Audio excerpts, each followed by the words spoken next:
નમસ્કાર વિદ્યાર્થી મિત્રો, સ્વાગત છે તમારું YouTube ચેનલની અંદર. ધોરણ 9 ની અંદર નકશા પૂર્તિ એટલે કે ભૂગોળ પોથીની અંદર આપણે અલગ અલગ પાઠ જોઈએ છીએ, જેમાં અલગ અલગ નકશાઓની માહિતી સાથે નાના મોટા દરેક પ્રશ્ન જવાબ છે એ પણ પરીક્ષામાં પૂછાય. મોસ્ટ ટાઈમ પ્રશ્નોની આપણે ચર્ચા કરીએ છીએ. એમાં આજે આપણે 19મો પાઠ છે ભારત લોકજીવન, એમના વિશે ચર્ચા કરશું. એના સિવાય ઘણા બધા બીજા પણ પાઠ મુકાઈ ગયા છે, ના જોઈએ તો જોઈ લેજો.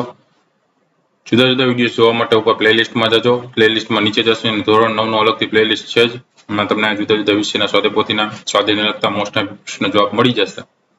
તો એ પણ જોઈ લેજો, ન જોયો તો વિડીયોઝ, બરોબર. પરીક્ષાની પણ એમાંથી તમે તૈયારી કરી શકશો.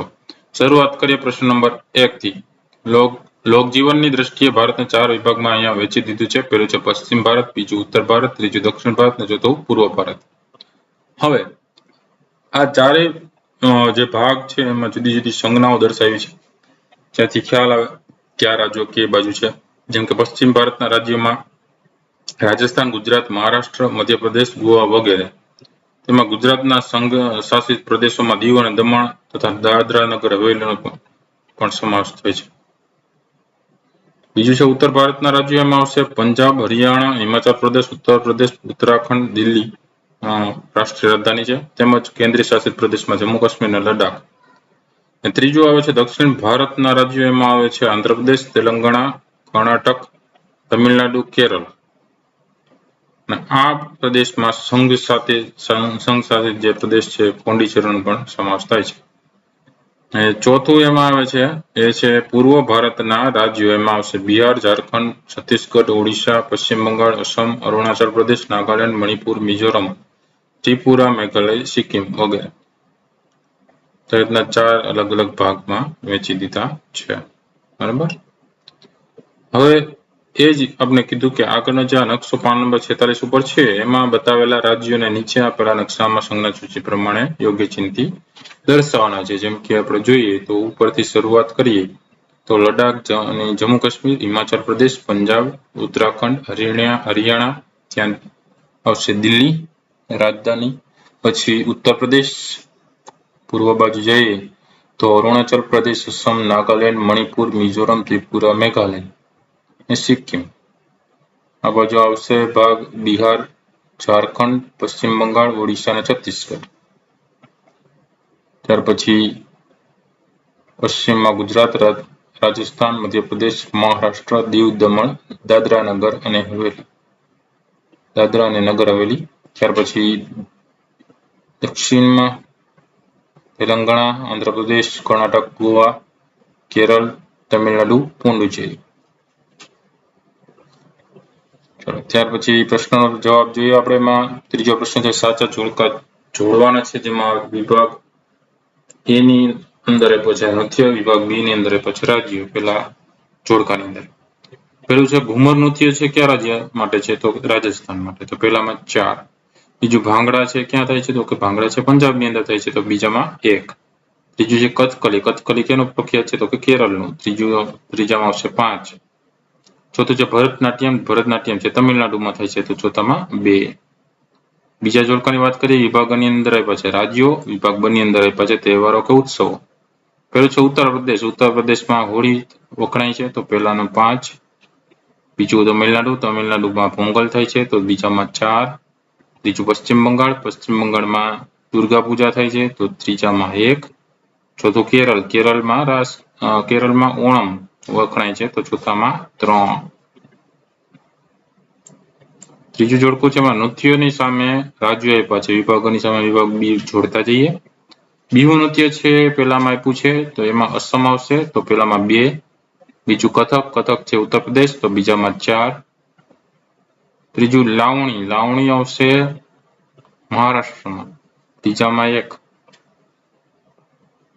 ચોથું છે ઘુમર છે એ રાજસ્થાનમાં આવે, તો ચોથામાં 5. પ્રશ્ન નંબર 4, નીચેના વિધાનો ખરા છે કે ખોટા જોડવાના છે, જો એ લખતા જવાના સામે, બરાબર. તો ખરા ખોટા વિધાનો જોઈએ. પેલું છે રાજસ્થાનના લોકોની મારવાડી કચોરી નાસ્તા માટે જાણીતી છે, તો જવાબમાં આવશે ખરું.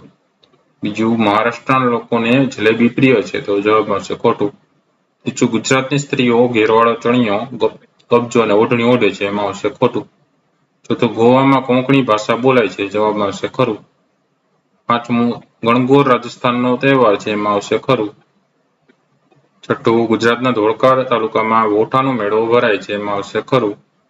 સાતમું, હરિયાણા 5 નદીઓના પ્રદેશ તરીકે ઓળખાય છે, એમાં આવશે ખોટું.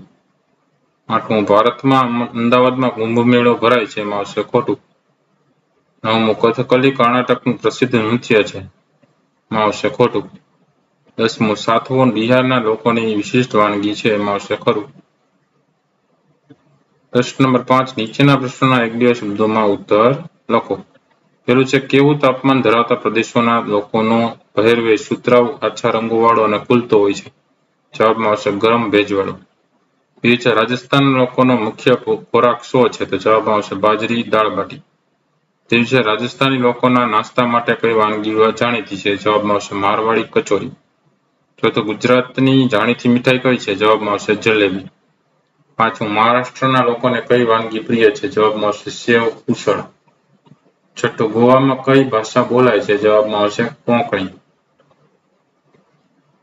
સાતમું, ભારતનો કયો પ્રદેશ પૃથ્વીનું સ્વર્ગ કહેવાય છે? જવાબમાં આવશે જમ્મુ કાશ્મીર. આઠમું, ભારતનું કયું રાજ્ય દેવભૂમિ તરીકે ઓળખાય છે? જવાબમાં આવશે હિમાચલ પ્રદેશ. નવમું, ભારતની રાજધાનીનું શહેર કયું છે? જવાબમાં આવશે દિલ્હી. 10મું, પંજાબમાં કોનો મેળો ભરાય છે? જવાબમાં આવશે શહીદોનો. 11મું, પ્રયાગરાજ અલ્હાબાદમાં કયો મેળો ભરાય છે? જવાબમાં આવશે કુંભ મેળો કે માઘ મેળો. 12મું, આંધ્રપ્રદેશ અને તેલંગાણામાં કઈ ભાષા બોલાય છે? તો જવાબમાં આવશે તેલુગુ. 13મું, કર્ણાટકમાં કઈ ભાષા બોલાય છે? તો જવાબમાં આવશે કન્નડ. 14મું, કેરળમાં કઈ ભાષા બોલાય છે? તો જવાબમાં આવશે મલયાલમ. 15મું, તમિલનાડુમાં કયું જાણીતું નૃત્ય છે? જવાબમાં આવશે ભરતનાટ્યમ. 16મું, પોંગલ કયા રાજ્યનો મુખ્ય તહેવાર છે? પોંગલમાં આવશે તમિલનાડુ.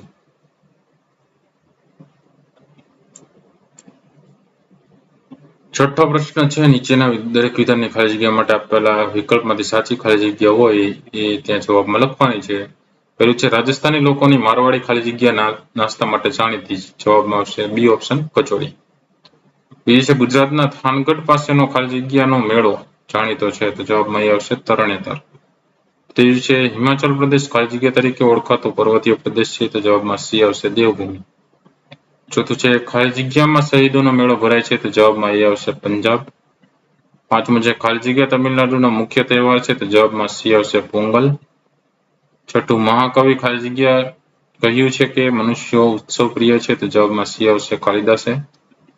સાતમું છે, મહારાષ્ટ્રમાં ખાલી જગ્યાનો તહેવાર ભવ્ય રીતે ઉજવવામાં આવે છે. તો જવાબમાં બી આવશે ગણેશ ચતુર્થી. આઠમું છે, જમ્મુ કાશ્મીર પ્રાકૃતિક સૌંદર્યને કારણે ખાલી જગ્યા ગણાય છે. તો જવાબમાં બી આવશે સ્વર્ગ ભૂમિ. નવમું છે, હિમાચલ પ્રદેશની ભાષા ખાલી જગ્યા છે. તો જવાબમાં બી આવશે પહાડી.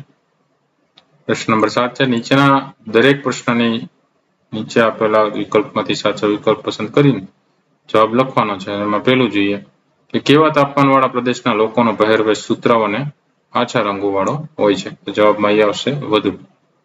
બીજું છે, ઊંટના ચામડામાંથી બનેલા પગરખાં મુખ્યત્વે કયા રાજ્યના લોકો પહેરે છે? તો જવાબમાં બી આવશે રાજસ્થાન. ત્રીજું છે, ગોવામાં કઈ ભાષા બોલાય છે? તો ગોવામાં કોંકણી ભાષા બોલાય. જવાબમાં ડી આવશે. ચોથું છે, પુષ્કરનો જાણીતો મેળો કયા રાજ્યનો છે? તો જવાબમાં બી આવશે રાજસ્થાન. પાંચમું, તરણેતરનો પ્રખ્યાત મેળો કયા રાજ્યનો છે? તો જવાબમાં બી આવશે ગુજરાત. છઠ્ઠું છે, ગુજરાતમાં શિવરાત્રીનો મેળો ક્યાં ભરાય છે? તો જવાબમાં એ આવશે જુનાગઢ. સાતમું, અર્ધકુંભ મેળો ક્યાં ભરાય છે? તો જવાબમાં સી આવશે ઉજ્જૈનમાં. આઠમું, કયો પ્રદેશ પૃથ્વી પરનું સ્વર્ગ ગણાય છે? તો જવાબમાં ડી આવશે જમ્મુ કાશ્મીર.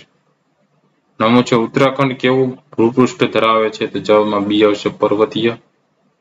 10મું, માઘ મેળો ક્યાં ભરાય છે? તો જવાબમાં આવશે સી અલ્હાબાદ. 11મું, કયા નામે ઓળખાતી દાળનો ઉપયોગ દક્ષિણ ભારતના લોકો કરે છે? જવાબમાં ડી આવશે રસમ. 12મું છે, ભારતમાં કુંભ મેળો ક્યાં ભરાય છે? તો જવાબમાં એ આવશે પ્રયાગરાજમાં. 13મું છે, પોંગલ કયા રાજ્યનો મુખ્ય તહેવાર છે? તો જવાબમાં બી આવશે તમિલનાડુ. 14મું છે, કયા પ્રદેશના લોકો જાત જાતના પરોઠા આરોગે છે? તો જવાબમાં ડી આવશે પંજાબ. 7 અલગ અલગ પ્રશ્નોના જવાબો. વિડીયો ગમ્યો હોય તો લાઈક કરજો અને તમારા મિત્રો પણ વિડીયો શેર કરજો. સાથે ચેનલને સબસ્ક્રાઇબ ન કરી તો ચેનલને સબસ્ક્રાઇબ કરી લેજો. આવા નવા વિડીયો ચેનલ પર મુકાતા રહેતા હોય છે. અલગ અલગ વિડીયો ન જોઈએ તો પ્લેલિસ્ટમાં જઈને જોઈ લેજો. પરીક્ષાની તૈયારી કરતા રહેજો. Thank you very much and take care.